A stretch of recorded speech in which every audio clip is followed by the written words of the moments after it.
Please do. All right, go for it. Perfect. I can start us off.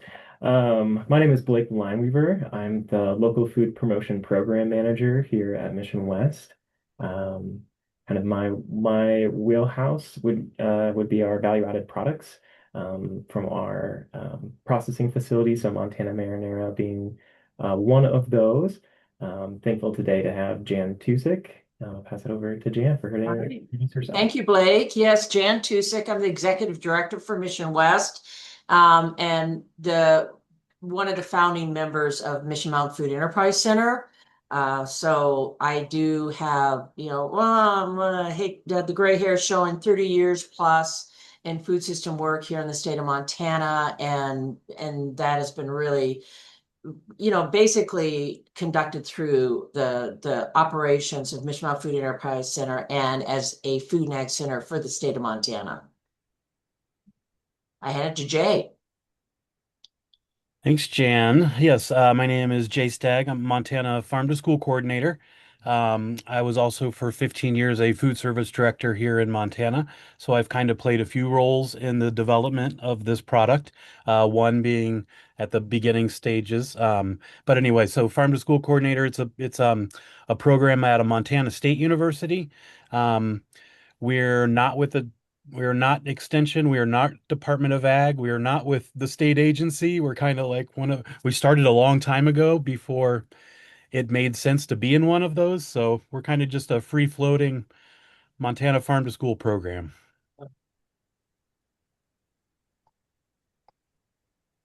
Nice, great. Sydney, is there anything else that any housekeeping that the network will need to do, either like to start us off here or towards the end? Nope. The time is yours to use as much or as little as you want, and then we'll do Q&A after that. Okay, great. Here, I'll pull up our slides, our thingies. Perfect. Are you guys able to see that just fine? Awesome. Good deal.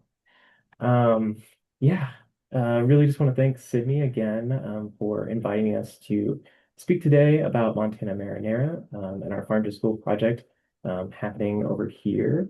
Um, yeah, just a little bit more about myself. I joined Mission West full time in 2022, originally actually as an intern with the Montana Marinara project, working on the marketing side of things. And then I moved full time into coordinating, helping support this project through some coordination work about a year and a half ago. Um, and so really, over the course of this presentation, we'll be covering some questions that Sydney had organized for us. We'll also be introducing our value chain toolkit, which summarizes our model, some lessons learned, impacts of our project to date. Throughout the conversation, I really want to focus on the collaborative partnership element of this project, because it really is so dependent on making the whole value chain coordination work. And this partnership is really exciting for us because it draws on each organization's strengths, as you'll hear throughout the presentation, and allows us to work together to reach our values aligned goals of a vibrant local and regional food system, and increasing access to healthy local lunches for students here in Montana. Um, So yeah, just a brief overview of our time together and what we have in store. First, I'll cover some fundamentals, like the key challenges that this project really sought to address, some details about the product itself, our coordination model, and some quantitative data, just to give a sense of scope and scale for the project. I'll then pass the mic over to our co-presenters, where Jay is going to share a little bit more about that food service perspective that he mentioned, and how that fits into this project. And then Jan will give a little bit more context on our processing facility, and also how Montana Marinara is one tool in our toolbox for supporting a regional food economy. Um, and then we also have some brief and high-level prompts for starting a conversation around a value-added product that combines these local ingredients with USDA commodities, as a potential starting point there in Oregon for you. We're also happy to answer other questions that may come up and open the conversation from there at the end.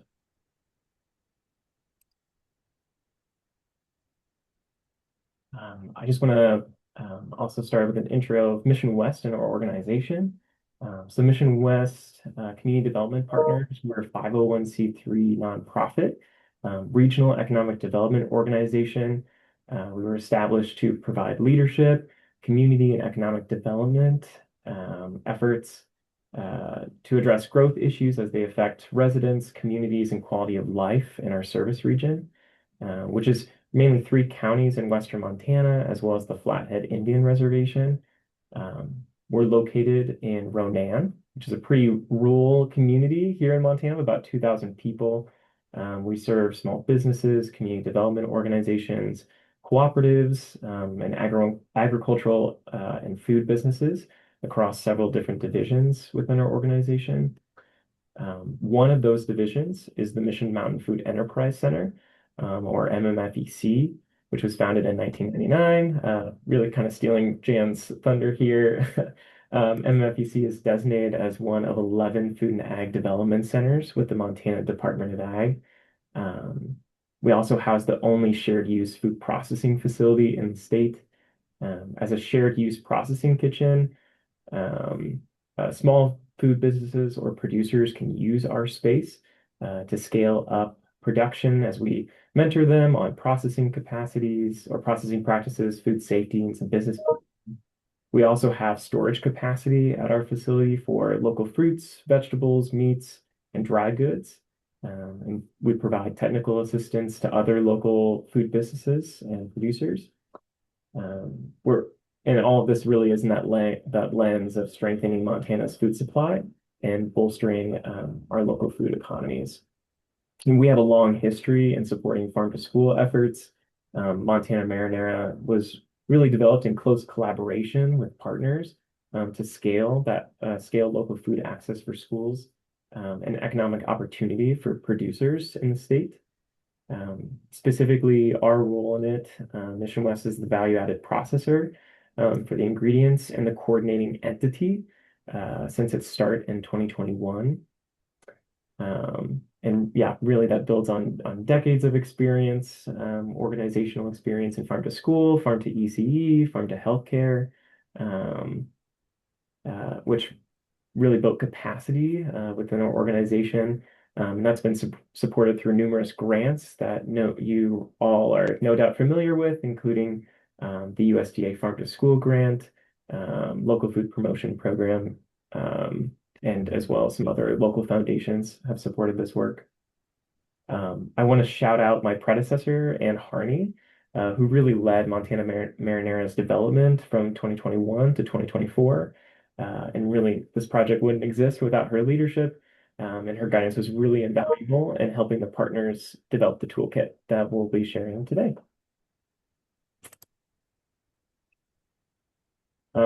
So some of the challenges that we just want to highlight, and no doubt you all are familiar with these as well, but I think it bears mentioning again that there are a lot of challenges in getting local food into schools, both from a school's perspective and from the supply side. So first, cost is, a major challenge. We know schools operate on very tight budgets, and there's a tough combo there of underfunded school budgets and also consolidation among many different actors in the supply chain, which means that small farmers across Montana wind up competing with massive corporate food companies like Tyson Chicken or Commodity Beef. Second, school food service staff have a lot on their plates, literally and figuratively. They don't always have time to do the research to seek out local food producers, where they can buy their food. And the same goes for local producers and distributors. It takes time to build those connections, and both sides often aren't sure who to best connect with. And finally, distribution is a challenge. Montana, as you know, is a very large state and very rural. We have a lot of small rural communities and schools. Trucks are expensive, fuel is expensive, and without large orders, It's harder for farmers and food businesses to justify making the long trek. Um, Meanwhile, schools also need a reliable distribution of food to ensure they can meet the needs of their meal programs. So Montana's geographic size and low population density um, make it very difficult for distributors to, ensure access to foods. But despite these challenges, we've heard time and again that school food service staff want to buy local foods. In 2020, for instance, Mission West had completed some interviews with school food service staff across the state to learn more about their experiences and challenges with purchasing local food. Um, Overall, those food service directors want to purchase local to support Montana's food economy, connect children with their food, and encourage thoughtful discussion about where their food comes from. They want to provide fresher, high quality meals um, about where their food come from or where it comes from. And despite all these challenges that I mentioned, schools are finding creative ways of doing that, of incorporating local food into their menus. Um, and we really, this partnership really sought out to find ways to make local food procurement possible and sustainable for every school in the state, not just the few on the western side who maybe have closer access to where a lot of this food is being grown. And it's an awful lot for any one business to manage that. So another reason to look at, a larger statewide coordination partnership. So this really was the landscape where Montana Marinara was born. And in 2021, Mission West came together with the Office of Public Instruction and the Western Montana Growers Cooperative to brainstorm some solutions to those challenges. Mission West had a recipe for a sauce that came from a specialty crop block grant. Originally, the name was called Montana Mayo Sauce. So it's had some iterations both in that recipe and in the name over time. And ultimately, we decide on this pasta sauce, which we produce here at MFEC by blending diverted USDA foods, commodity diced tomatoes and paste from OPI with carrots, butternut squash, and onions, sourced from our local food hub, the Western Montana Growers Cooperative, based in Missoula. Just some details about the product itself. It comes in 26-pound cases with 6 half-gallon jugs, producing about 84 servings per case.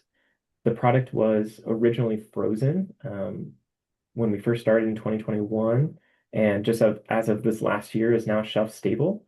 It has a 2-year shelf life, which really simplifies the storage and inventory management for schools, which we were hearing quite a bit the last couple of years of desiring that shelf-stable product. So it's certainly been in research and development every single year, trying to find ways to build efficiencies and meet the needs of these schools. Each half cup serving credits as a half cup of red and orange vegetables for school lunches. That's a important aspect of a value-added product for schools, is that they have to meet these crediting requirements for either the National School Lunch Program, things like that under the Food and Nutrition Service. In addition to being, veggie packed, and it's really simple to serve, it's really versatile for a lot of different recipes. It was really meant to address those barriers that I had mentioned that schools face when procuring local food. For costs, schools are able to leverage their entitlement funds. So those are dollars that the federal government allots to schools based on their school lunch counts of the previous year. They're able to deduct the commodity diced tomatoes and paste per case, which results in a price drop of about, let's see, it's 50, the commodity case is $43.45 per case, which is 52 cents per serving. For comparison, we sell the product commercially without those USDA foods for $67.93 per case, or 81 cents per serving. So you can see that 36% reduction really makes the locally sourced Montana-made sauce more affordable when compared to other products that are on the open market. Additionally, besides the entitlement, the Office of Public Instruction also is able to leverage their distribution. So well, first they have an ordering platform that schools are able to order from each year, which is fantastic. They don't have to go through, the Western Montana Growers Co-op for ordering the product. It's through their USDA food survey, something that they're already familiar with and they have to fill out for their other products. So it's simplified in that way. And then also the product is distributed through the Office of Public Instruction's statewide distribution system, which really was huge in scaling our farm to school efforts beforehand. Um, Also on cost, just staying on that thread, this product was originally supported through some federal funding. So like the supply chain assistance funds that were part of COVID relief in 2021 supported some sampling in the first year of production for this product. And then local food for school funds also had supported this product for the ingredients and the processing. So schools did not have to pay for this product that was subsidized through the state through those federal programs. Just this last year, with the loss of local food for school funds, we had two state agencies who supported that funding gap, those being the Department of Commerce and Department of Ag. Yeah, it really has been, a multi-state agency support for this product. Um, yeah, so those different strengths we re have really leveraged with this product. Distribution, the ordering, them using their entitlement drawdown to bring down the overall case price has addressed some of those key gaps that we have been finding, things like distribution and cost, and making that connection easier for schools to order a local product. This visual captures some of that coordinated value chain effort that connects the local producers to the school cafeterias. Um, just for some timeline, because I think that's helpful grounding, the process starts in January and February when the Montana Office of Public Instruction does their counts. So they send that USDA food survey out to all of their schools that I had mentioned. Um, and then those case counts are collected, and then they're sent to Mission West.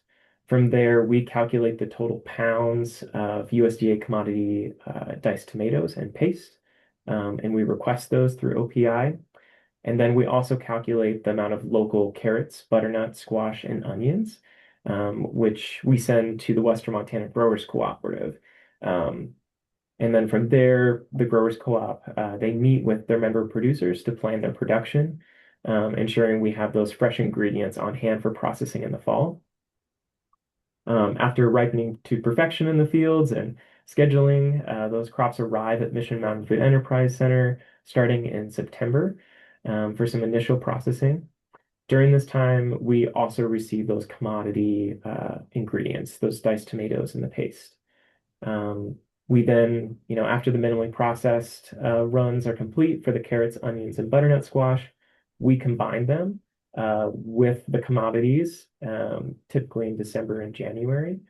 Um, After that, we ship them to the Office of Public Instruction's central warehouse, which is a really unique feature of school food here in Montana. I'm not sure what the case is in Oregon, but I understand it's a little bit different for each state about how the agency houses commodities. Um, from there, the Office of Public Instruction, they manage the logistics of sending the product out to schools. And they have a statewide distribution network where thousands of cases of Montana Marinara are delivered to hundreds of K through 12 schools, typically over a typical 2-week distribution window in February. Just this last year, we did 1,700 cases delivered to 149 school districts. So that's just, a sense of, scope, of how large this project is and where it goes to.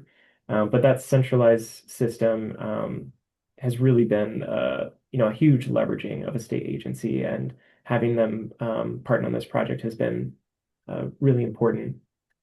The product then arrives at Montana schools in February and March. Montana Marinara, is enjoyed in all sorts of meals by really creative chefs and cafeterias. Schools also participate in a spring promotional campaign that we do for the product called Marinara Madness, which really the goal of that is to connect kids directly to where their food comes from through this product. And then also schools will highlight other local foods as a part of that day's lunch, in addition to the marinara. Um, and so, yeah, this coordinated cross-sector partnership really leverages some unique strengths that are in our farm to school value chain. Um, some of the numbers I wanted to highlight here. Um, this is from August of 2022, which was our first like a really official run, through May 2025. That would be last year. Um, we used over 34,000 pounds of local ingredients, um, which all came together to be over 80,000 pounds of marinara delivered to schools. We really emphasize a local um, distribution, and also, or not distribution, sorry, but an aggregation of local ingredients. So 132 miles is the average distance from our source farms to our processing facility. We returned 44,000, a little over $44,000 to our local farms and food hubs through Western Montana Growers Co-op. Um, about 206 school food authorities have ordered the product over those last several years, which is about 81% of all school food authorities in the state. Um, and that equates to about 313,000 meals, which kind of just blows my mind every time I think about it. How many trays this sauce has touched. But that's kind of enough of me talking from here. So I'll pass it over to Jay, and he can talk a little bit more about the food service perspective.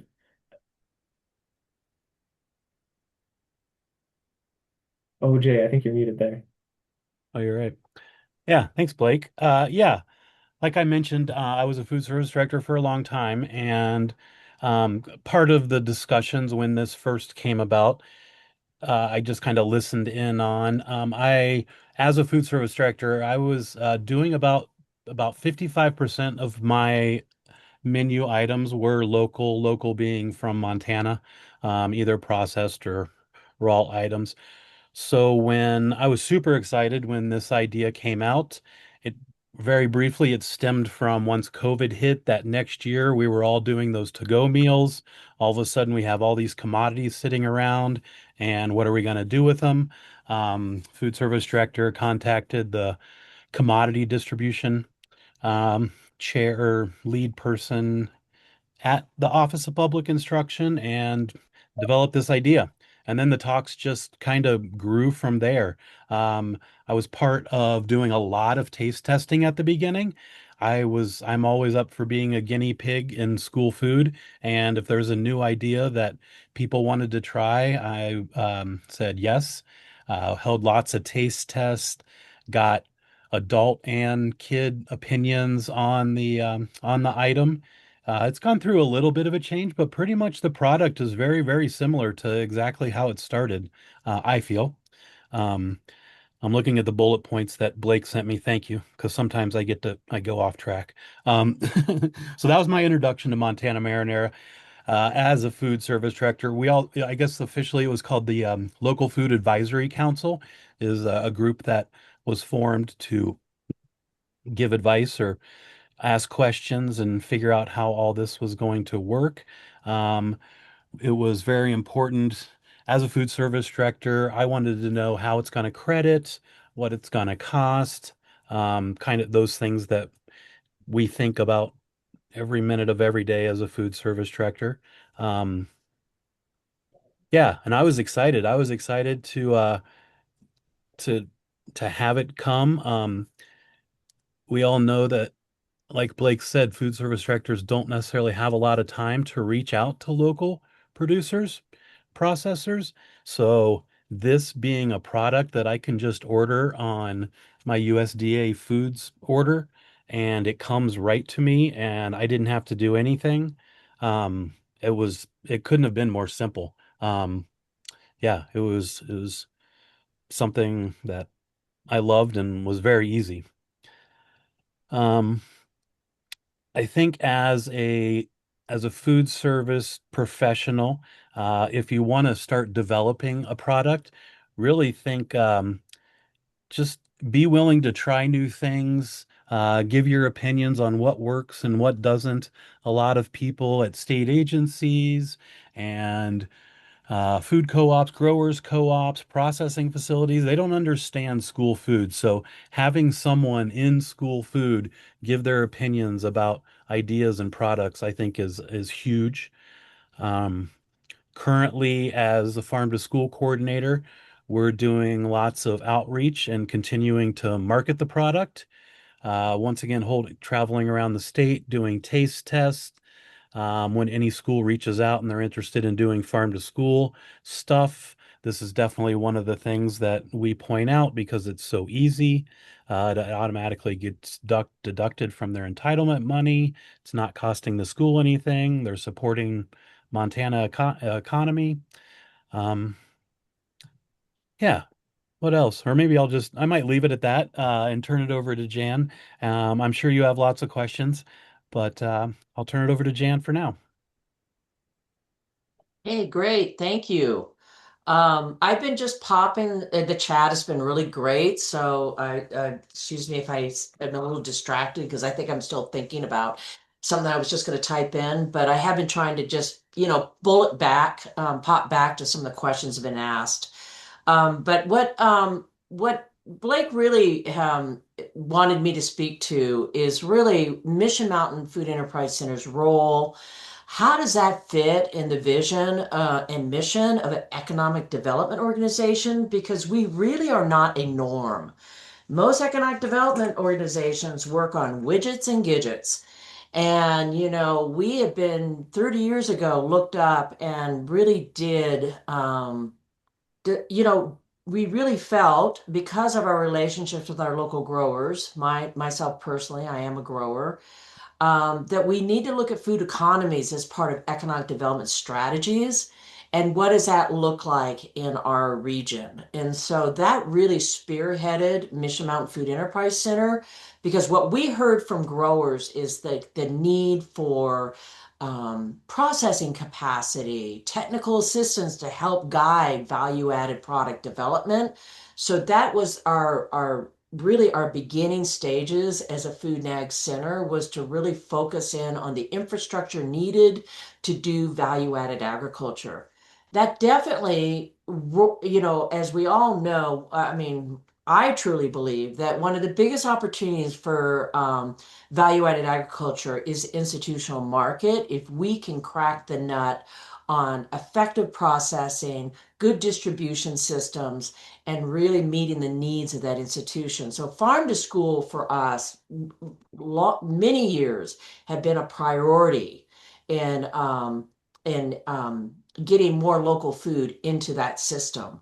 And with that, we really believe that you needed to have products that met the needs of the schools, which means you don't back up with a whole bunch of potatoes in the back of a truck, all dirty, and you say, "Here, I'm here to fulfill your need for local food." So we really looked at what were the products that we could start developing, to create recipes on, what was the processing infrastructure we needed to start building. So, the timeline literally has been 25 years in developing Mission Mountain Food Enterprise Center's infrastructure, our footprint, what kind of processing, you know, the equipment we needed. We started with a chop dice approach. We were, at the same time, I tell people the West Montana Growers Co-op and Mission Mountain Food Enterprise Center grew up together. This co-op was developing as we were developing our processing infrastructure. So at each step along, we experimented. We went into the fold of what could we do together. So definitely our early days was chopping and dicing. We did a lot of carrots. We did, we did squash the old-fashioned way, but we found out that when you got a squash peeler, it made life a lot easier. So now butternut squash was a cornerstone for us to be able to process and get into institutions partnering with the cooperative. And then the more complicated recipes started rolling into play, like the Montana Marinara. We have developed a lentil burger that uses Montana lentils and other ingredients, two types of lentils, and then local eggs that make up that product. So we have several other recipes that we looked at what Montana can grow and grow well.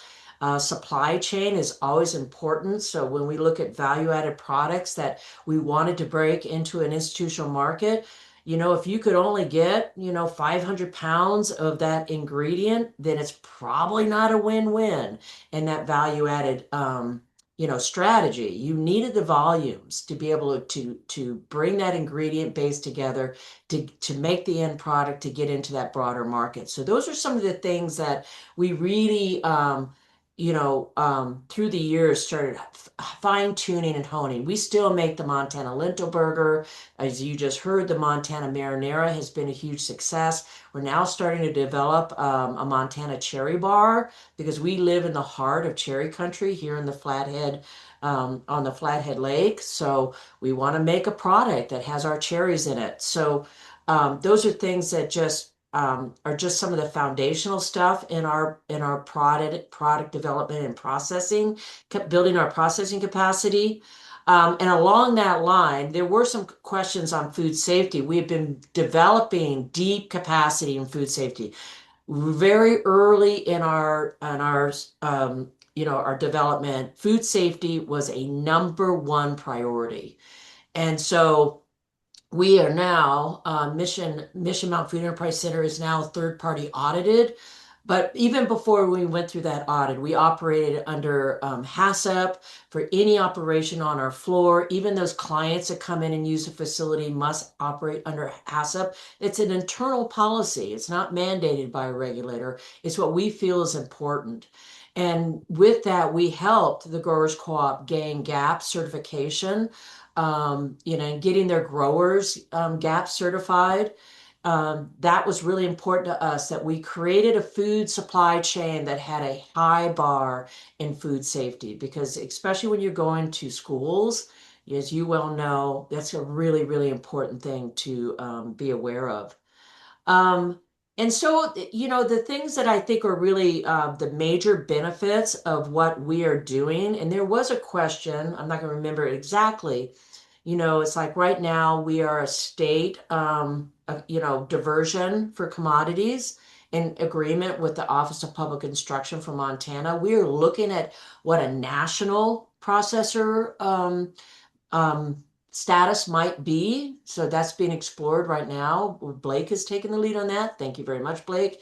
But I think what we do bring is more than just being a food processor. I think Mission Mountain Food Enterprise Center and the Montana Mayor is creating models in partnership that can really start addressing those key barriers that we heard earlier and that all of you have faced, and if anyone doing farm to school.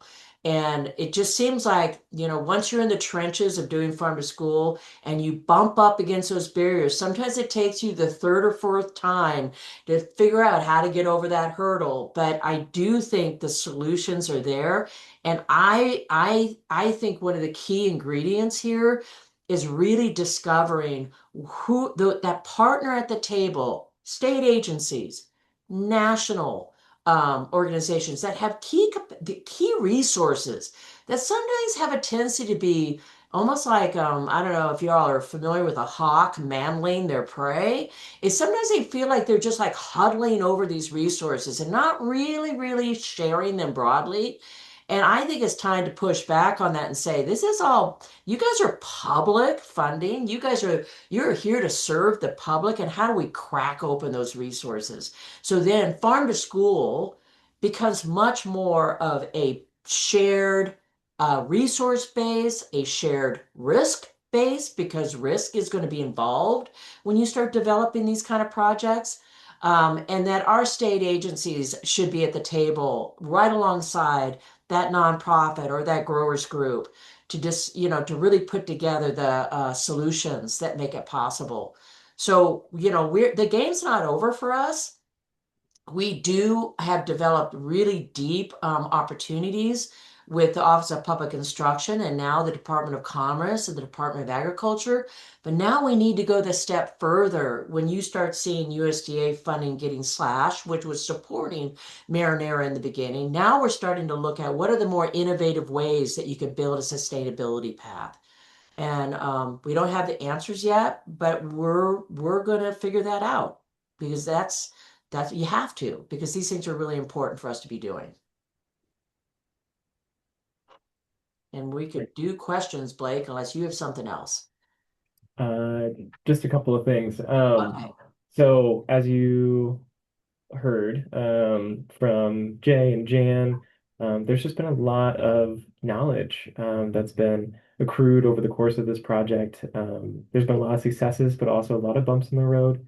And so really it's been leaning on partners to, keep the ship moving forward. And so we had been hearing, over the last 2 years in particular, from other states, um, like this call right now, on how did we do this? And so we created a toolkit that's kind of a narrative style toolkit that summarizes these sort of roles in the value chain, some guiding principles, key capacities and processing, distribution, what each one of those partners brings to the table. Um, and so, yeah, it's kind of broken up into those different roles. There's questions at the end of each section just to, if you're a food service director, for example, you can think a little bit about what are questions that our processor they're thinking through in terms of food safety, in terms of product development. Same case for a state agency who might be working with a processor to develop an in-state processing agreement. It just provides some transparency across the board about what are some core questions that you need to ask, and how to everyone be at the table with the same understanding.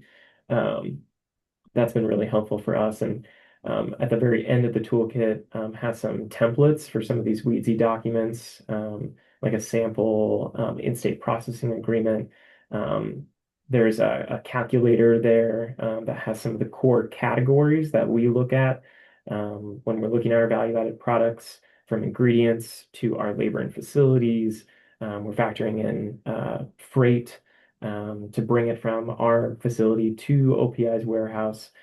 So it gives some perspective and, under the hood perspective from a processing lens in particular with those resources. There's also some of our promotion and marketing materials, things like the Marinara Madness campaign that we do each spring. How do we best equip these schools to be able to tell this story?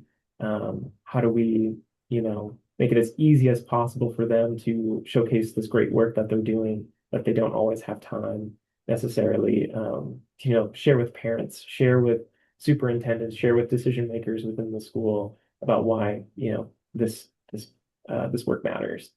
Um, and there's a link at the very end for the toolkit. I'll also drop a link into the chat, and folks can find it that way.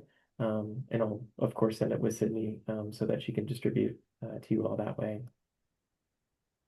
Um, yeah, I think from here are some of the questions, just very broad and high level, that I wanted to share with you all. As you think through, what would a value chain look like in Oregon's context that follows our sort of model. So who would those potential partners be? Who's your processor? Um, you know, we work with one hub, but is there potential for some other sharing? kind of that second tier model, perhaps? What are some strengths and gaps of, your existing infrastructure? The people who are already coming to the table. What information do you still need to gather? We were asking other states also for their in-state processing agreements when we were first starting out. So what's that information that you still need, and who are the contacts that can help you get that? What are some of the funding sources that you can utilize for supporting the coordination aspect of this? Mission West, as I said earlier, has leveraged some USDA grant funds because you need to have someone to organize your meetings. You need someone to send out your meeting notes and make sure everyone's on the same page. Um, Also, what does it look like from the procurement side of things? We've seen a lot of support, in the past for local food for school funds. Some states have their own farm to school grant programs. Um, so what does that look like from a funding standpoint? But ultimately, what products also are our schools saying that they need? Jay had mentioned that it was really from one individual food service director who I can dig up the master's thesis, and I think I shared it with Sydney from like 10 years ago. This food service director had this idea of let's combine a local ingredient with commodities based in Missoula, and then just kept at it. There's a tenacity there, that you really have to stay persistent. So what's your end consumer needing? What do they see as the potential? And help them connect the dots.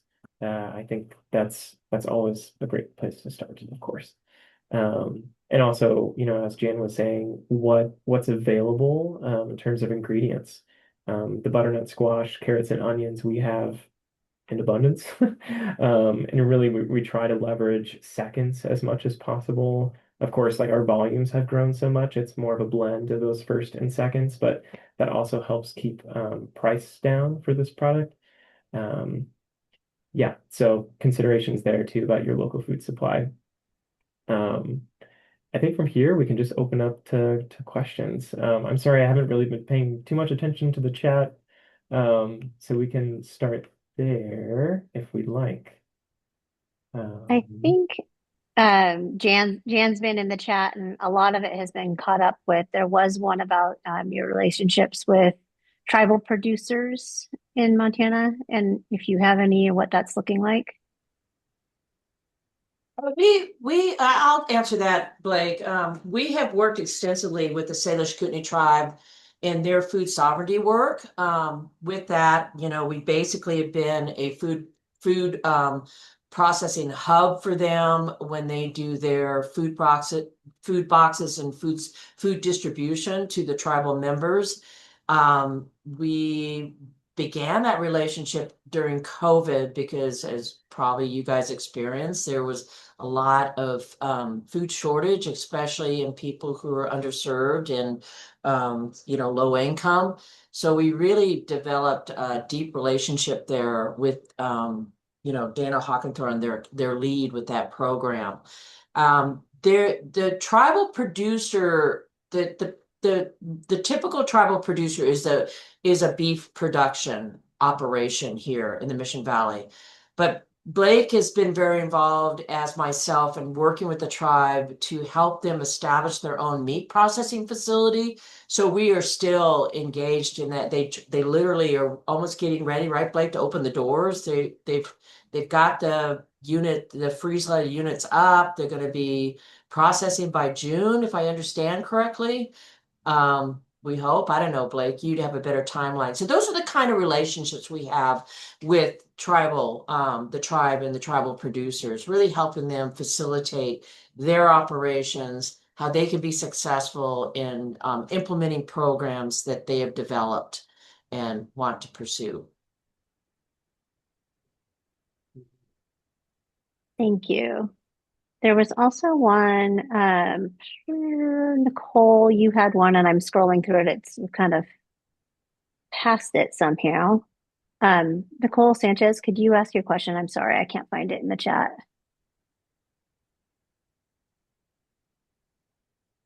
Nope, she's gone.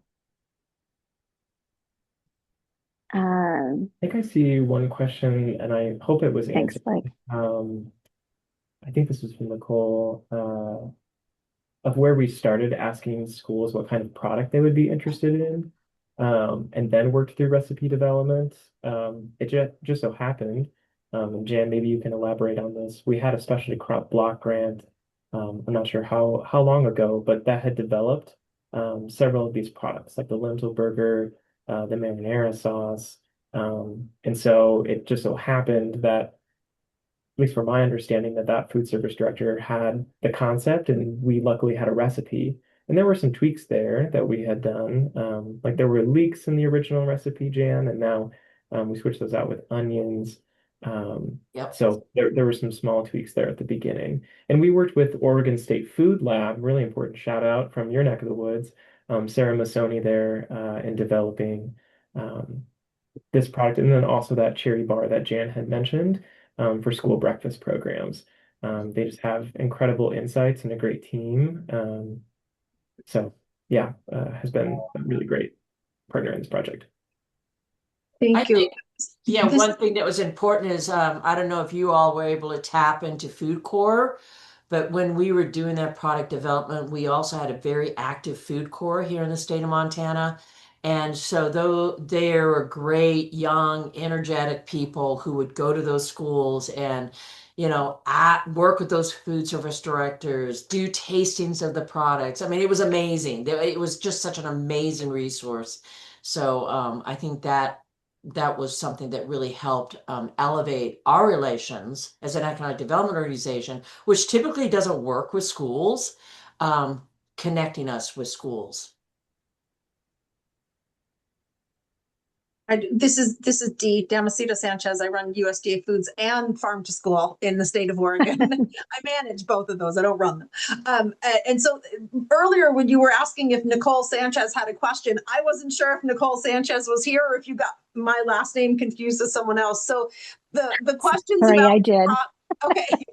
And so the questions about the processor and kind of the challenges. So Oregon is one of my understanding from speaking with other states is that there are not a lot of states who are willing to put in the extra effort and work for their own fully justified reasons, but not a lot of states will have a state-only processor.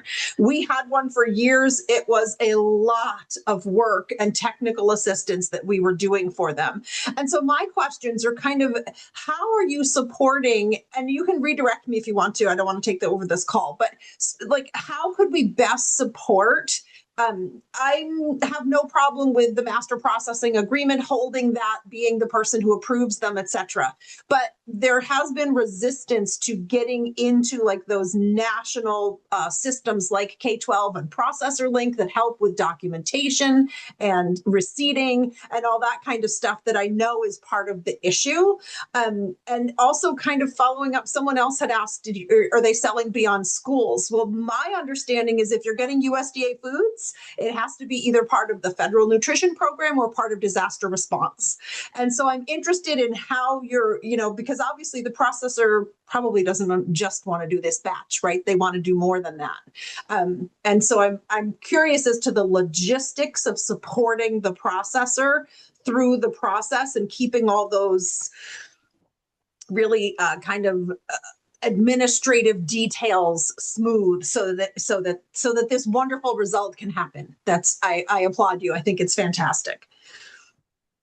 Well, just to clarify, we do sell a commercial marinara. Got So it. we do sell beyond the USDA commodity marinara. We keep really close inventory on separation of product and, that USDA tomatoes and come in and they're like gold. You hide them in the back room and no one touches them until they go into the product.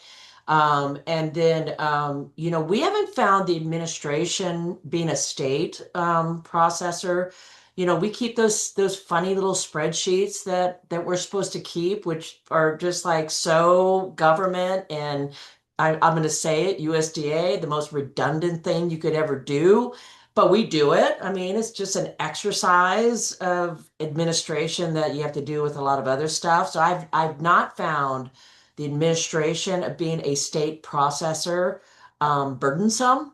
Um, It's just what you do when you work with another agency or partner in an operation. So I don't know. Blake is now taking it over, which I think is great. So he might have another opinion, but I didn't find it overly burdensome. I'll just add one thing to that. It's really helpful. We're only doing one product. And Right. so we receive two commodities and we request, as close as we can exactly to what we're processing for. So of course I send the monthly performance report to Aaron Benson, our, your liaison, same person here in Montana, and you know, it's a very minimal amount of inventory that we keep throughout the year. So that also keeps it administratively easy for us.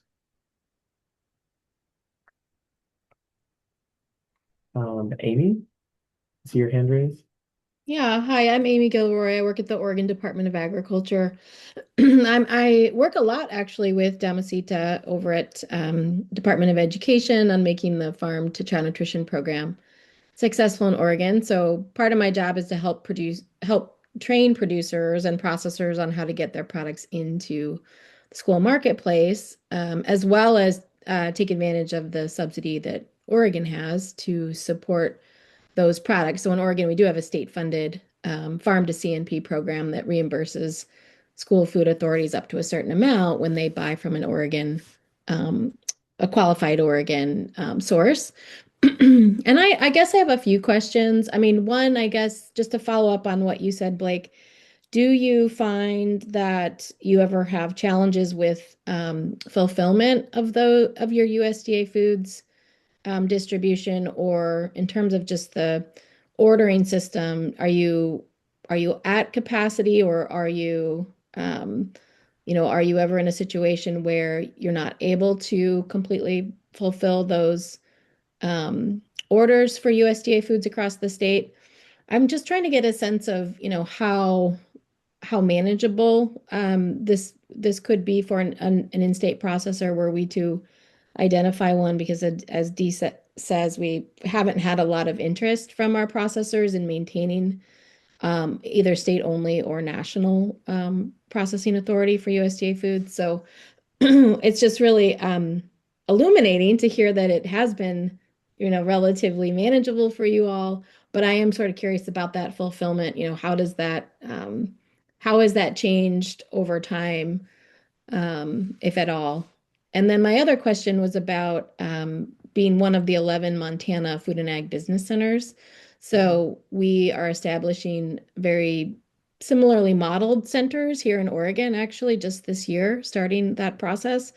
And I'm curious how being one of those designated centers has been of benefit to you, particularly for school market development, or not. I'm just curious what that designation has helped you in terms of how that's helped you in terms of resources or any access to expertise you might need. Yeah. I can go on the Food and Ag Center question, Blake, if you want to Yeah, address the fulfillment question. sure. Yeah, I can start with just our volumes and that trend. So, our first run of this, we were at 1,200 cases, and that was, more or less consistent for the next like two years. Um, and then we saw the biggest jump last year with 1,700 cases. We received our orders at the end of February, beginning of March for 2,400 cases for this next school year. So, I mean, that's a 47% jump, I think, somewhere around in there. Um, yeah, so we're always, oh shoot. Oh, do we lose Blake? We might have lost Blake. Looks Um, like we did. Yeah. Well, I think I could just finish up for him on that front that, right now as these case levels increase, we're always going to look at warehouse space, how we deal with that. what are our options in expanding. We really did move the needle by moving from a frozen product to a shelf stable. That just changed the game for us and the schools. And I think it was reflected in this last order of 2,500 cases. So right now, I mean, everything has its.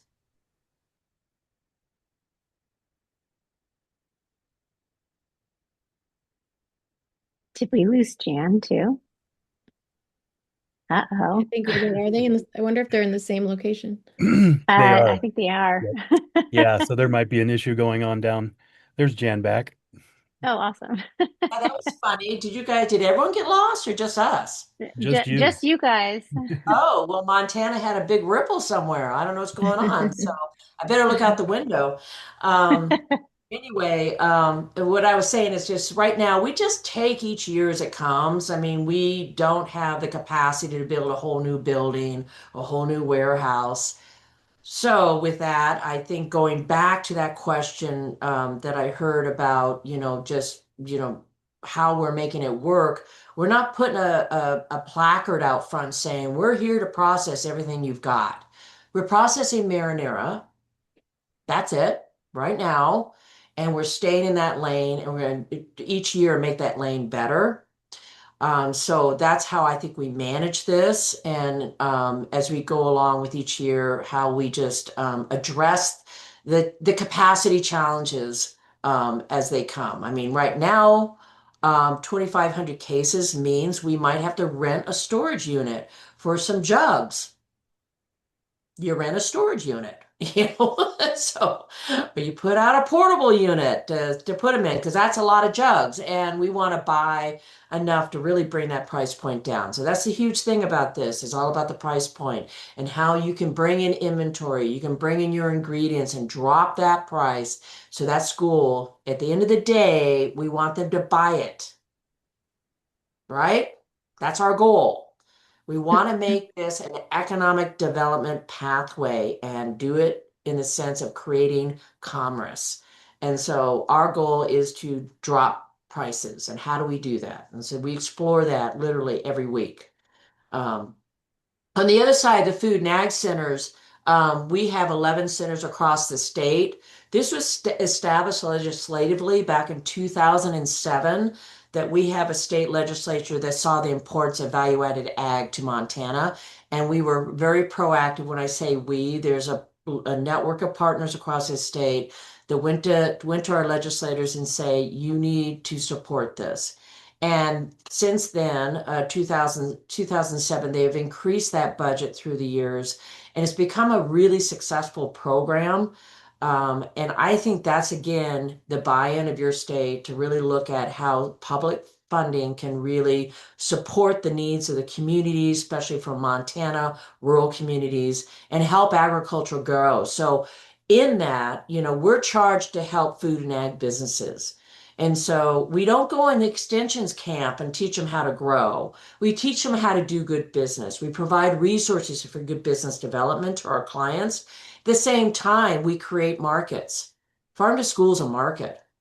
And so what can we do to open up those doorways and create more opportunities for our farmers to tap those markets? And if it's in a partnership with a processor, then that's a good way to get into those markets. We've learned that most producers, you know what, they're just not going to wake up one morning and say, I'm going to start value adding our products. They need a partner to value add their products. So that's exactly the role we play at Mission Mountain Food Enterprise Center. We have the facility, we have the staff, we have the food system, food safety infrastructure. So we help those producers increase their on-farm production and sales by processing those products. That in the end game is what I feel we have been designed to do, and I'm hoping every year we get better at it. So that's if there's any other questions on food and ag, and our food and ag program does sit in the Montana Department of Agriculture, they're the best partners on the face of the earth. They're amazing. And they are very instrumental in bringing in funding through the collaborative agreements that pop up and numerous federal programs. So not just specialty crop, but the LPA program, the RFSI program. All these programs that popped out at the federal level that wanted to collaborate with states. Our Department of Ag was right there, bringing that funding in.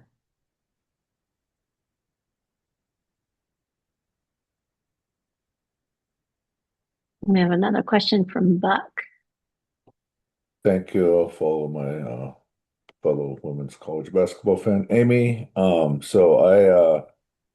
I was the one that asked about the tribes. And thanks for answering that, Sydney. Do you have any working relationship with Salish Kootenai? Do you college? Do you put any food in there? Or is that different from the state or any of the other tribal colleges? And then I have a kind of a follow-up on your Mission Valley. Our relationship with the Salish Kootenai tribe has been since our inception. I work closely with their extension program. We work closely with their economic development program. And in that, we are here to help. And their food sovereignty program. So when they're launching their food sovereignty program, we help them write their LFPA grant. Is a good example of our collaboration with them. And then we, again, were a partner in that grant in that we were the house that that food came to, that it could go to a large cooler, it could go to a warehouse that was designed for food, and then our staff packed those boxes that went out to the tribal members.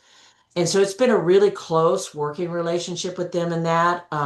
We help them source the local food for those boxes. And now that that LPA has been basically removed, we still work with them and the West Montana Growers Co-op to help them find local food to provide food sources to their tribal members. I think the most exciting project is the development of the meat processing facility. And our work with them was again helping them write that funding that brought in, almost $7 million to build a meat processing plant in Ronan. And Blake still works with them, I don't know, Blake, a lot, to help them you just don't build a meat processing plant. You you have to get the staff to be able to operate it. So what kind of staff training can we help, facilitate that? What are the other resources that we could bring to the table to make sure that they're helping them build an effective business model, which is what it is now. It isn't a tribal program. It has been converted to a tribal business. And we work with them almost every week, Blake. You're probably working with Velda or Janet, right? And you could speak to that better than I can because you really have been playing an important role there. Yeah, exactly what Jan said. I mean, where it's every single week there's something that pops up. For example, just another way that they've tapped into our resources as an economic development organization. We have an expert network, of highly capable consultants who do very targeted work. And so, for example, developing an employee manual, their job descriptions, we were able to connect them with an HR specialist to help them work through that. We have also developed a training program, so they're onboarding 6 employees. Thankfully, they're doing Friesla units, which are modular processing facility. Anyway, they have a team that actually comes in, helps them with their HACCP, and they are doing HACCP training. But if there's other capacities, we don't have like a meat processor education program in the state. So it really has been, the support of economic development organizations like ours to help fill in some gaps and find, it's again tapping into funds like Montana Department of Ag's business enhancement program that can bring in some food safety training if that's needed. So yeah, there's kind of a wide array of ways that we support that project and many others through these different programs. Okay, so thanks for that thorough question. Are you getting the Marinara to say this Kootenai College? Maybe that was the question I was wanting, or into the since it is you're located in Polson or Ronan. I'm sorry, I don't know the geography well. And then my last question, I don't want to dominate this either, is that I heard from you guys from many years ago from Amanda and Kivik Fish Company. Is she Oh still yeah, a yeah. tenant with Mm-hmm. you? And Mm-hmm. she actually told Yeah. me I needed to do a site visit with you guys. But yeah, that's it. Thank you. Yeah, Amanda's great. I wish I had her energy. I've never known a harder worker than Amanda. We haven't tapped the Salish Kootenai College in the sense of with Marinara. And right now, those are kind of some intentional other institutions that we're looking at because the farm to school, I mean, the project with Marinara has been the Montana school systems for the elementary schools in school districts that are associated with OPI. So now we're looking at what does minimally processed products look like that could meet more other school systems needs. So, there's a lot to explore, and I think there's opportunities. I mean, we go way back with Virgil Dupuy and trying to get on the Salish Kootenai campus. We actually had some Montana products brought into their cafeteria and it's in these waves that you kind of tap it and you explore it and then maybe there's a new that was when they had a chef that really wanted to do local food and then that guy went away and then it stopped and so it is the I think we see that in any environment institutional environment is how do you get that sustainable base in instead of moving with the waves, moving with the new food service director, moving with the new leadership, what are those sustainable things we can start getting in place that can ensure that you can keep those, these products coming and keeping those local producers growing those products?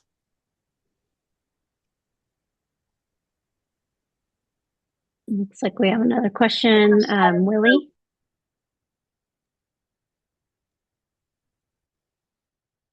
Can you hear me? Yep. Okay. Um, Definitely I'm impressed with Montana and what they're doing in their whole food ecology system. And I think my question is really two, maybe three. Is your tribes doing strictly beef? Are they doing beefalo or any buffalo? I can answer that, Blake. They mainly are looking at doing beef and buffalo because they now operate the bison range that used to be under USDA jurisdiction, and it got transferred to the tribe 3 years ago. So now they fully operate the bison range here within the Mission Valley, and it's a historical bison range. It's literally, I mean, the story behind it's amazing. I just have to say it has the key genetics that help save the bison, which is so exciting. And they manage that now. So they do see bringing some of that bison in to that Hmm. processing plant. They are looking at how they do basically to be successful, they want to do on-site kill and that brings in that mobile aspect of processing livestock to be a USDA facility, which they are a USDA facility. So, Yeah. yeah, beef and bison. Okay. Um, and this is really not like, and what my interest is because I've been in the meat industry, retail, as well as having a couple of businesses in the meat industry. Today they call it the animal protein industry. But Mhm. um, that's good, especially because it's coming from the tribe. It's genuine, it's real, it's not a generic program that bypass, even though they're selling the product, it doesn't bypass the tribes and things like that. So I appreciate that. My Mhm. second question is your marinara, what were they doing with a lot of the byproducts or the products prior to you guys coming online? And how has that been accepted outside of Montana, especially if you're talking about, quote, crossing the borders state to state and making that kind of like other products that's labeled state, a state-owned name, kind of like Tillamook or Dave Killer Bread, things like that, or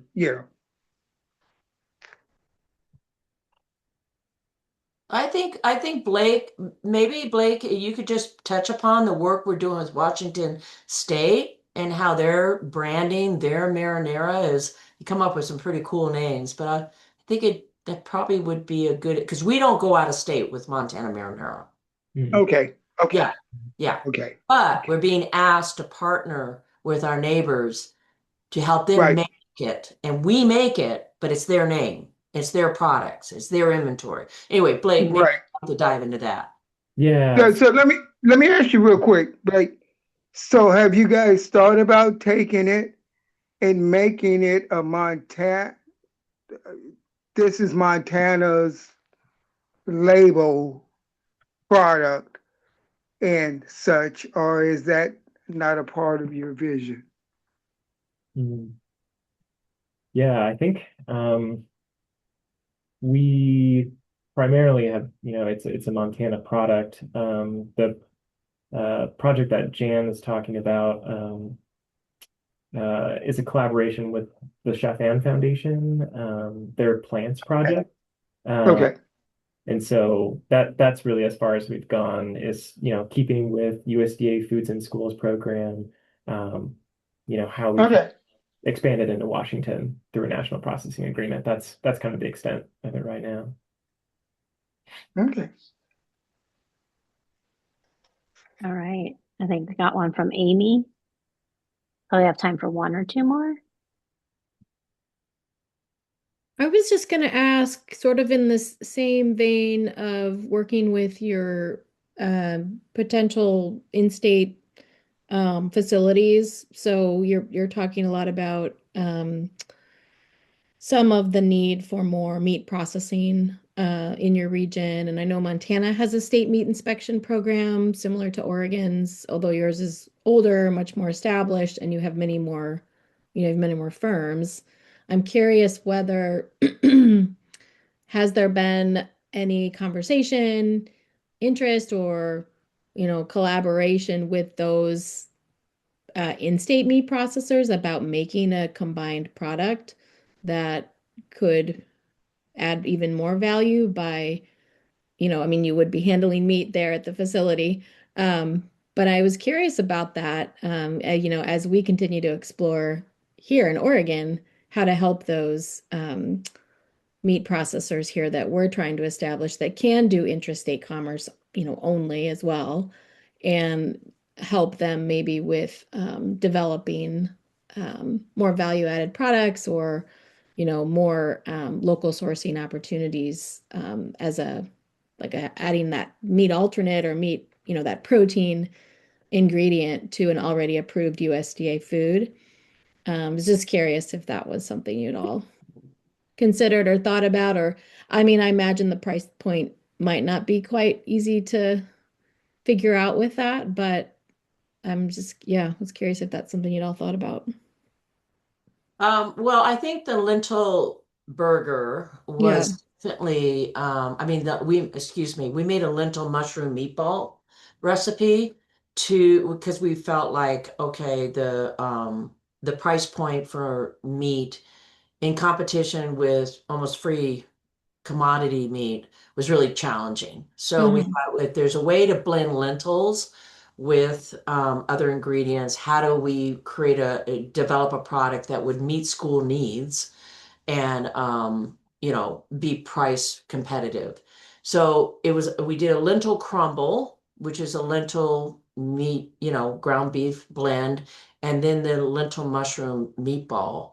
And the lentil crumble for a while there was really cranking. We were moving it a lot. And so that was really exciting. We were working with a local meat processor to provide that Montana beef for that product. I think what happened, be quite honest, success sometimes is too successful because the schools really liked it. They started making their own. You know, Yeah. it's not hard to make. It's half lentils and Yeah. half ground beef. Oh, but what was lost was that local ingredient, which local beef, which I thought was really sad. Another thing I Yeah. thought was really interesting with the opportunity for meat producers is sometimes the Office of Public Instruction will do a bid call for supply, and they did a couple of years ago a call for bid for Montana beef. They did the geographic designation. They basically put that together to be supplied by Montana meat producers. The thing that was missing was the magic of collaboration and working together, and to fulfill that bid 3 or 4 meat processors need to come together to do that, to fulfill the volume that bid wanted.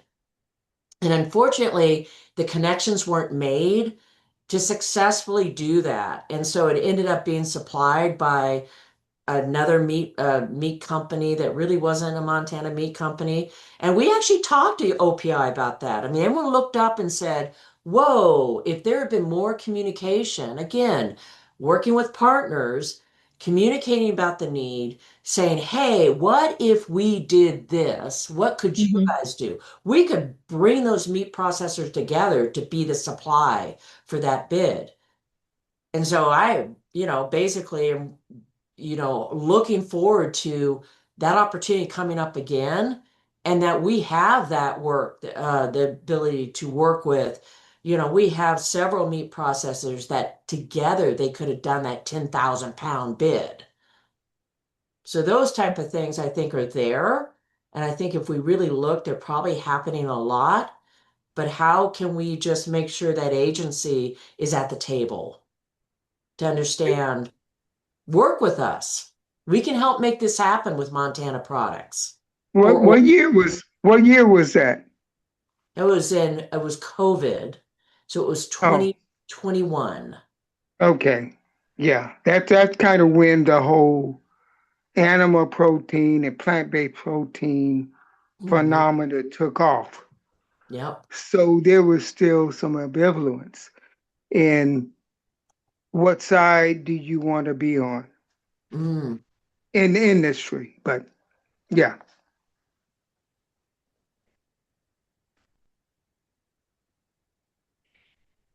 Thank you. Yeah, we've talked about that similarly here in Oregon. Um, and so some of my counterparts at Department of Ed, we've talked a little bit more about that, whether we can get some of those special bids out. Yeah. Especially in Oregon anyway, we have a few school food co-ops that have pooled their purchasing power together. Mhm. Um, so that could definitely be some potential down the road. We probably have time for one last question if anybody has one. Any last thoughts, Jan and Blake? Now that you've listened to us and seen our chat and seen what Mhm. we're scrambling around trying to understand, do you have any last words of wisdom for us before we sign off for the day? Hang in there. Hang in there. Hang tough. I mean, I do think we work a lot. There was a food hub question and working with other food hubs, developing this capacity. We've been really intentional in that work. We have a community of practice of food hubs across this state. And with the Northwest Food Hub Network, which is 3 cooperatives, no, 4 cooperatives, three, Blake, four. 3, yeah, in the Mhm. Northwest region. Because of our work in cooperative development, we found, there's the basically cooperatives have the philosophy of cooperating with other cooperatives to meet each other's missions. So this whole cooperative model has been really instrumental in bringing these food hubs together, and now they're exchanging product amongst each other. And it's the Puget Sound, Link Foods, and Western Montana growers. So that model is being looked at across the state now to say, how do we basically come to a table together and really talk about how do we move food across this very rural, broad state Montana is. And so those are the things that I think are the next new developments. And in that, how do we get a processing center in Eastern Montana, and what is the function it needs to do to provide a need, but also be sustainable? So, it's that communication network that I think is so critical to move these thoughts forward. And every year, nothing's better to do is to stand in your place and look back. And when you look back, you will see inroads. You will see movement. You will see accomplishments. And then you go, all right, what's the next step? We're all doing it. But you got to look back to say, yeah, we really are doing it. It looks like we do have one last question from Nikita. I just wanted to say I finished a feasibility study for a BIPOC-led cooperative grocery store in a rural space called Monmouth just this last week. And I truly do believe that cooperative structures are going to be the way that we are able to have equitable economic opportunity. And I really appreciate this presentation because it gives me a substantial amount of hope to be able to implement something very similarly in Oregon. So thank you so much. It's such a treat. Yeah, thank you, Nikita. Yeah, cooperatives rock. Too true. I think yes, thank you again. Thank you, Sydney, for inviting us again. Just wanted to appreciate all of you asking really great questions. There are a couple of other partners who we have done these calls with, like Amber Lewis at the Office of Public Instruction, Emily Mayberry at the Western Montana Growers Co-op. If there are specific questions, for those particular roles, I'm happy to pass along those questions. Of course, if there's not something in the toolkit as well, like feel free to reach out. Happy to share, our resources as best as possible. I think Jay Stagg, has said multiple times to me in different groups about how to start in farm to school is start small. It's always one thing, like just work with carrots. If that's what you got, one run of minimally processed carrots, you don't have to go to the moon like marinara right off the bat. It's start with what works with one particular project and work from there. Yeah. Thank you. Thank you, Jan and Blake. And if you would extend our thanks to Jay as well. We really, really appreciate you making the time to talk to our group. I'm sure you get asked all the time and you might be tired of talking about it. So we super appreciate that you're willing to get in the weeds with us and really talk this through. I think this is really helpful for conversations that we'll be having in the future. Great. Thank you. I love the questions. They're great. Awesome. All right, you guys. Thanks for bringing great questions and being so present for this meeting. And we'll see you next month. I'll send out the notes, recordings, all that good stuff, the toolkit. And if you have any follow-up questions, we can get those over at the same time as well. Thank you so much. This has been fabulous to hear about your success and also to know that it's a very reasonable multi-year progress goal. It's going to be little steps to make big changes. Thank you so much. Yeah, you're welcome. All right, you guys. Until next time, thank you. Thanks so much. Bye-bye.